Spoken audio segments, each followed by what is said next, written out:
You're listening to the Paul Young Podcast.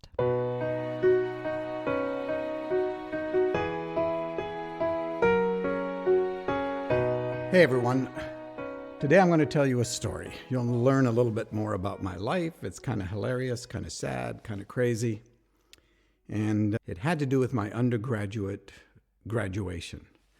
Now, I went 3 years to school for a Bachelor of Theology degree in Canada, in Saskatchewan. And the school that I went to was rigorous. It was from my own tradition. It was where my parents actually had gone to school and graduated back in the day. And I simply really didn't know what else to do. So I decided to go to that school, hopefully not to get into the pastorate or into ministry, but see if I could find my way. When I got there, I was kind of thrilled. And I thought, finally, I can ask the questions that have been bothering me that there's been no place to ask. And within 2 weeks, I got brought up before the Dean of Students, who just said, we appreciate you being here, but you've got to stop asking these questions. So again, I was in a situation where I couldn't ask the questions. But I really liked the school environment. I thrived on it. There was a lot of things that were wonderful about it, some difficult things, but I think that's probably the experience of most students. And by the time I was a junior, I was the junior class president. I was one of the top students in the school because I just thrived on this particular environment, which was really hard. It was hard work. And things were going on along quite well. Now, I needed the scholarships that they provided every year because I was paying my own way through school. In fact, I would find jobs during the school year, and then I'd go do something like a missions trip or something that was beneficial to exploring my faith. And also that would be part of what I could put on my list of things accomplished or that would help me in my future education. So getting those scholarships was really important. I did get a job. This is kind of funny. I was hired as the rock and roll disc jockey for one of the largest stations in Saskatchewan, CKCK Radio. And I did the 6 to midnight shift. I don't remember how many nights a week, but I had a little Mazda that I bought for $150, and I'd go down there, do my rock and roll, and come jetting back to school, probably way over the speed limit because I was so jazzed. They kind of turned a side eye and didn't address that I was doing rock and roll at a radio station. I was a missionary kid. My parents had graduated there. Well, at the end of my junior year, when I went to look at the board that had all the scholarships on it, my name wasn't on any of them. That confused me a little bit. Some of my friends went to the administration and they said, how come Paul's not on any of the scholarship lists? There were only 3 criteria: financial need, check; academic work, check; something like spiritual maturity, stability, something like that. Well, the response from the administration was, we've determined that Paul is not a good investment for the denomination. Now, you may cringe at that, but actually they were right. I wasn't. So suddenly I had 1 year left of my undergraduate degree and I needed money. So I went and worked 6 months up in the oil fields up in northern Alberta, Fort McMurray, Syncrude Oil Project, a 6,000-man oil camp. You worked 7 12s for 6 months, and I paid everything that I ever owed off, plus I had money left over to go to school. And meanwhile, I sent my applications to a whole bunch of schools and got accepted at all of them. I found a school in Southern California, and I headed that direction, but I got how would you say it?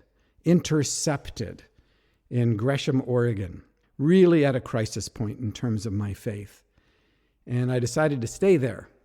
But I'm a Canadian. I had a Canadian student visa. I needed to go to school. So I looked around and there was only one school that was still taking students. So I brought all my stuff there and they took me. And it was easy. 1 year left, and they didn't have a theology degree, but they had a religion degree. And compared to my school up in Canada, this was a piece of cake. It was an easy year overall. I had a couple classes that were a little bit tougher, but not bad at all. So the year goes on. Academically, I'm doing really well. Graduation's coming.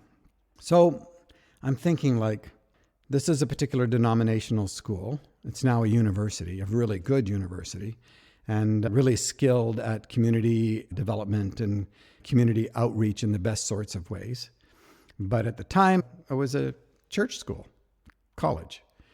And I'm thinking like, okay, I'm not really excited about what's going to happen at graduation, but I've been waiting for this for a long time. And I'm thinking like, there's got to be something that we could do at the graduation that would be, memorable.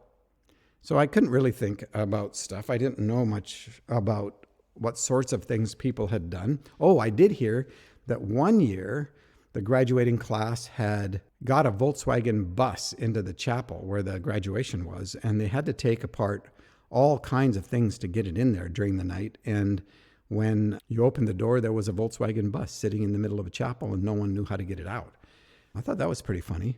Another time, this was funny, but kind of lame too, but they'd put silverware in all the hymn books so that it was a concrete floor. So when everybody turned to the hymn, the whole place was this clanging of silverware. It was kind of funny. And I'm thinking like, all right, so what are we going to do for my graduation? And I figured, this is a particular denomination. Most of the kids there are from that denomination. I can't really get them involved because there's, political stuff going on, their future and all that. So I figured that I would do something. And so I talked to one of the denominational kids, a friend of mine who was very tall. And if you know me, I am not very tall. I said, you know what I'm thinking? I'm thinking about dropping my pants at graduation. And he goes, well, how are you going to do that? And I said, I'm going to borrow a pair of your pants because they'd go right up to my waist, basically. And I could put jars of coins into the back pocket, and I'd run a decent sized rope from the back of the trousers all the way down through my arm and tie it off at my wrist. And then at the appropriate time when my name was announced, I would simply walk up, and as I passed the gentleman who was the dean of students and announcing the names and, what they'd done that was great and all that stuff, I would let go of the rope. And if everything worked well, the pants should just, because of gravity, drop to the floor. And I had cutoffs on underneath, so it wasn't like I was going to harm anybody. And that was it. That was the whole plan. Not very creative. And, but it could be kind of interesting. So at first he was all about it. But then as the day got closer, he was a little bit more leery about it. He was not sure how the administration might take it and all that. I'm going like, don't worry about it. I'll take all the blame. I'll never tell them where I got the pants, whatever it takes.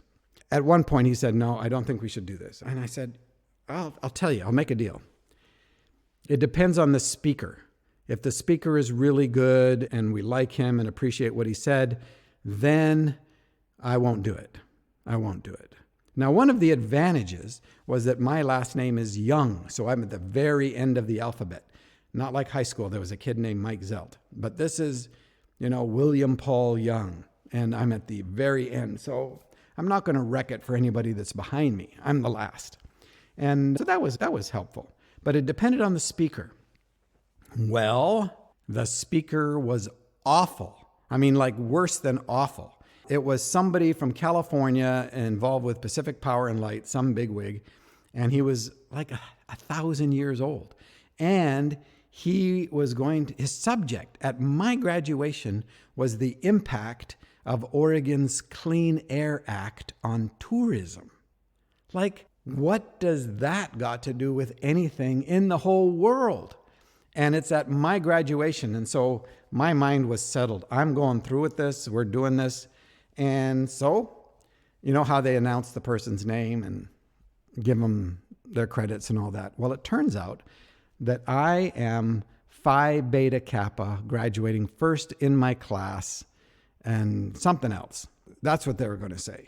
I get up I'm announced, graduating first in his class, Phi Beta Kappa, the smart kid, should know what he's doing. And I'm in it. Like, this is what I'm going to do. I am going to drop my pants. What I didn't know was that there was this huge rift between the administration and the faculty. And I didn't know that. If you can imagine the scene, there's the entire community of people who are there for the graduation, sitting in sort of a semicircle. If any of you have been to Open Table, it's where we held the conference. Then at the front, there's a stage. While on the stage are all the faculty sitting. You have the dean of students, who is the one who is announcing the students. And then as you're facing the stage, over on the left side, there's a table. And behind the table is the president and the dean of men. And you're supposed to get announced. You walk past the dean of students and over to the table. And at that time, the president will flip your tassel to the other side, and the dean of students will hand you your diploma. So that's the scene. And we're going to pick this up next podcast. I'll see you then. Have a great day. Big hugs. Thank you for listening. If you would like to connect with us with inquiries, comments, suggestions, stories, and more, please go to paulyoungpodcast.com. There you're going to find resources and any notes related to any particular podcast. Today, participate with love, do the next right thing, and trust the ripples.